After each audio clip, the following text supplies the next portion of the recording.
Social মিডিয়াতে সবাই কাজ করে, তার মানে এই না যে সবাই ফ্রি। অনেকে এটাকে পার্ট টাইম হিসেবে নেয়, অনেকে এটা বিনোদনের একটা জায়গা হিসেবে ধরে নেয়। তো আমরা যারা আদার্স জবে ইনক্লুড আছি তারা কিন্তু প্রত্যেক দিন টাইম টু টাইম ফেসবুককে সময় দেওয়াটা আমাদের পক্ষে সম্ভব না। সেটার জন্য ফেসবুক আমাদের জন্য একটা খুব ভালো একটা সুবিধা দিয়ে দিয়েছে, সেটা হচ্ছে স্ক্যাডিউল পোস্ট। তো আমি আমার সারাদিনের পোস্টগুলো কিভাবে মেনটেন করি সেটাই আজকে দেখাবো।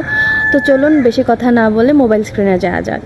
সো এই যে দেখতে পাচ্ছেন, আমি আমার যে প্রতিদিনের সকাল থেকে একদম বিকেল পর্যন্ত যে পোস্টগুলো আমি করি সেগুলো একটা একটা করে আমি স্ক্যাডিউলে দিয়ে রাখতেছি। তো এভাবে করলে হয় কি, আমার আসলে পোস্ট করার যে সময়টা, পোস্ট করার যে একটা টেনশন সেটা থাকে না, একটু টেনশন ফ্রি থাকা যায়। অ্যান্ড প্রতিদিন টাইম টু টাইম আমার পোস্টগুলো অটোমেটিকলি ফেসবুক করে দিচ্ছে, যেহেতু আমি স্ক্যাডিউল পোস্টে রেখে দিছি। সো আমার মতো যারা যারা এই প্রবলেমটা ফেস করতেছেন তারা এইভাবে স্ক্যাডিউল পোস্ট করে দেখতে পারেন, হয়তো বা আপনাদের জন্য একটু হলেও সুবিধা হতে পারে। বাট অনেকেই আছে বলেন যে স্ক্যাডিউল পোস্ট করা ঠিক না, মানে রেগুলার স্ক্যাডিউল পোস্ট করা ঠিক না।